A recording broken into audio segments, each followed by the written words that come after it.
It's Sunday morning on CBS, and here again is Charles Osgood. When the Who sang My Generation, they were singing about their own baby boom generation. Any boomer who fondly remembers the music of that time will want to take a good look at the relics of rock our John Blackstone has to show us.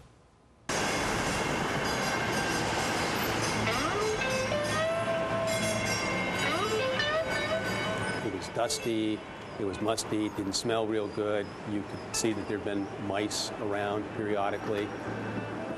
It sounds more like something from the Old West than modern-day San Francisco. It was 25 feet high in height, below ground. Part of it was below ground. But this is a true story about buried treasure. And there were, I thought, hundreds of thousands of items that were in there, physical items. And truly, there were millions of items. Deep in the basement of a nondescript warehouse down a maze of back alleys, Bill Sagan discovered what amounts to a gold mine. A rock and roll gold mine. Millions of original photographs, posters, T-shirts, documents, and much more. This is the door to one of the three greatest venues in San Francisco history. A treasure trove of forgotten artifacts from an unforgettable musical era. Jefferson Airplane Loves You on the front, and then a peace sign on the back. We've been told that there exists no other trove of rock and roll history that is anywhere near the size of this, anywhere else. To explain where this lost treasure came from, we have to travel back more than 40 years. To a time when San Francisco was at the vanguard of the rock and roll revolution. And leading the charge was one man, Bill Graham. Yeah, spoke to Jack, so let's just leave it in because it works better. Okay, great.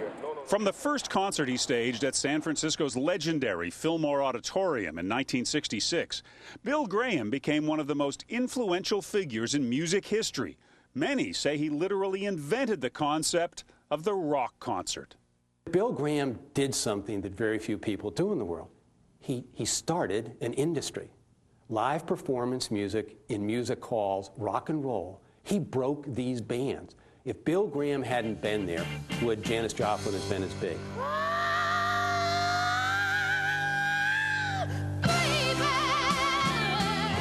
Graham understands musicians, and that's really important to musicians because he knows what a band needs. Most promoters don't care anything except 2 45-minute sets, $6,500. They refuse to relate in any other terms. From 1966 to 1991, Graham's company, Bill Graham Presents, put on more than 20,000 concerts worldwide. Don't you want somebody to love? Everyone who was anyone played for him. Jefferson Airplane, Jimi Hendrix, You jump in front of my car when you know all the time.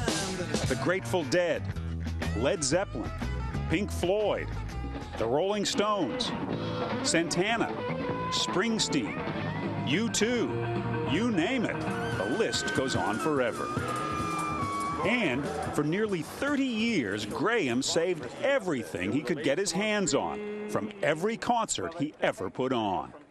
Bill Graham was a pack rat. I think Bill Graham just put everything down in that storage area and was going to keep it forever. And when he retired, which if ever that happened, he would decide what to do with it. Bye-bye. Okay, let's watch that film now. For Graham, forever didn't last long. One of rock and roll's most influential concert promoters has died. In 1991, on his way back from a concert, he was killed in a helicopter crash. Bill Graham was one of 3 people killed in the crash last night in... While his memory lived on, the memory of his archive began to fade. Over the next decade, the ownership of Graham's company changed hands several times, but no one took the time to look through all that junk in the basement until 2003, when the latest owners decided to sell yet again, and Bill Sagan bought it all. And one day, I believe it was 25 40-foot trucks, truckloads, took the product from their building over to our building. Sagan and his staff kept their finds secret while they cataloged every item from what they now called Wolfgang's Vault. Wolfgang Grushenka was Bill Graham's given name. Now they've opened it up to the world and put most of it up for sale on their website, wolfgangsvault.com. First, there are the photographs. This is a Clapton. It's obviously an older Clapton when you look at the hair. This is Blondie, who is being inducted into the Hall of Fame along with the Sex Pistols. I thought there were maybe 500,000 to 1 million slides and negatives. As it turned out, there's probably closer to between 1.5 million and 2 million. There are posters by the thousands, the psychedelic artwork that went up weekly in San Francisco in the 1960s. This is the one that is so well known. It's Jimi Hendrix's Experience playing at the Fillmore East. We have more than 500 posters that are so rare that their retail price would be in excess of $15,000. These are tickets. These are the full tickets. There are drawers full of tickets from decades of concerts. On sale now from $25 to hundreds of dollars. We have over 1 million tickets. Grateful Dead one, yeah. Yep. You can read that. I can read that. I'm getting better. There were boxes full of original contracts. Here's a Janis Joplin contract. It was from Winterland in 1969, but this is the original contract signed by Bill Graham and signed by Janis Joplin. The most valuable thing you found. But Bill Graham had one more big surprise in store. Only after Sagan bought the collection and was going through the boxes did he discover what may be the most valuable asset. This is all of the audio and video. Graham didn't just save souvenirs from the concerts, he saved the concerts themselves. There were thousands, somewhere on the order of between 6,000 and 7,000 performances where Graham either audio taped it or, in addition to audio taping it, videotaped it. Rare, high-quality recordings of legendary performances that haven't been seen or heard in some cases for 40 years.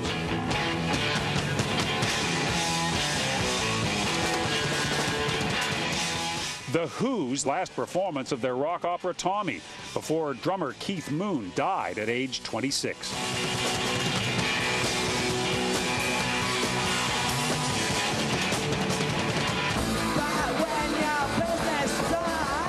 And British punk rock pioneers, the Sex Pistols' last concert ever.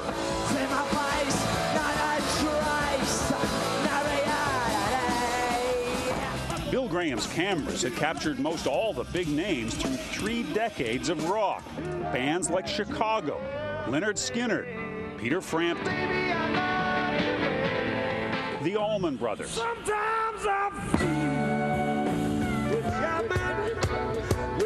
Bob Marley,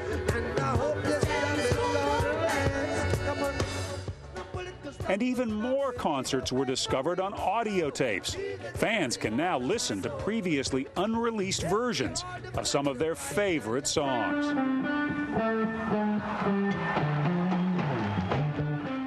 Must make your spine tingle sometimes when you're opening these boxes, listening to this stuff. It's tough to do your job because it's so tempting to go down and just listen to audio or go look at video. This is the first. So remember the part about this being a gold mine? These are from the late 60s. We weren't kidding. I understand you paid something between $5 and $6 million to get this stuff. Can you even guess at what it's worth? I really can't. It's worth, in my opinion, it's worth a significant amount more than that. It certainly is in excess of 50 million. It's probably in excess of 100 million. On this floor, we have 2 different posters. Sagan grew wealthy running a couple of healthcare and insurance companies. Now he sees himself as part businessman, part guardian of a legacy. He says he'll never sell many of the rarest, most valuable pieces. This is Bill Graham's personal poster collection, and that's why we have it here. It's not for sale. It won't be for sale. So this is absolute rock and roll history. This is history, and this will be around 100 years from now. But most of the rest is up for sale, and Sagan has identified his market. People much like him, members of a nostalgic generation who have some money to spend on memories. Thank God for baby boomers who want to relive that good part of what they remember of their youth, and thank God for good music.